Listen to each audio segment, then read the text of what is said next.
Using the Pythagorean Theorem. One of the most famous formulas in mathematics is the Pythagorean Theorem. It is based on a right triangle and states the relationship among the lengths of the sides as a squared plus b squared equals c squared, where a and b refer to the legs of a right triangle adjacent to the 90-degree angle, and c refers to the hypotenuse. It has immeasurable uses in architecture, engineering, sciences, geometry, trigonometry, and algebra, and in everyday applications.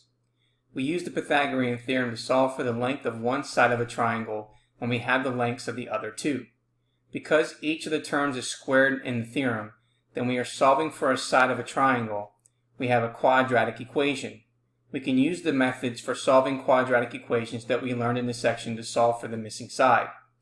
The Pythagorean theorem is given as a squared plus b squared equals c squared, where a and b refer to the legs of a triangle adjacent to the 90-degree angle, and c refers to the hypotenuse as shown in the figure. In example 12, we're finding the length of the missing side of a triangle. Find the length of the missing side of the triangle in figure 5. We have the hypotenuse c, which is equal to 12. We have one of the legs, b, which is equal to 4, and what's missing is the leg a. So in step 1, we write out what's given. Then we have our Pythagorean theorem formula. A squared plus b squared equals c squared. Plug in the value of b and plug in the value of c. We have a squared plus 4 squared, which is 16. And that's going to equal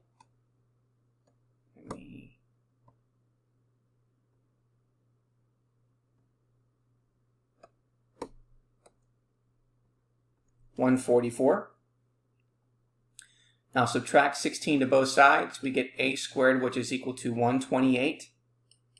Taking the square root of both sides, we get a, which is equal to plus or minus the square root of 64 times the square root of 2, since we're factoring out the perfect square. Well, the perfect square root of 64 becomes 8 times the square root of 2, and it's plus or minus. So we have two solutions, negative 8 times the square root of 2, or 8 times the square root of 2. Now, when we talk about distance, we never include the negative value, so we don't need to use the plus or minus when we're using the Pythagorean theorem. Just want to show you how we've been following along with the square root property. But whenever we're dealing with an actual practical application, we're not dealing with a negative value, so we don't need to worry about the negative part of it. So the answer is 8 times the square root of 2, or if we plug this into our calculator,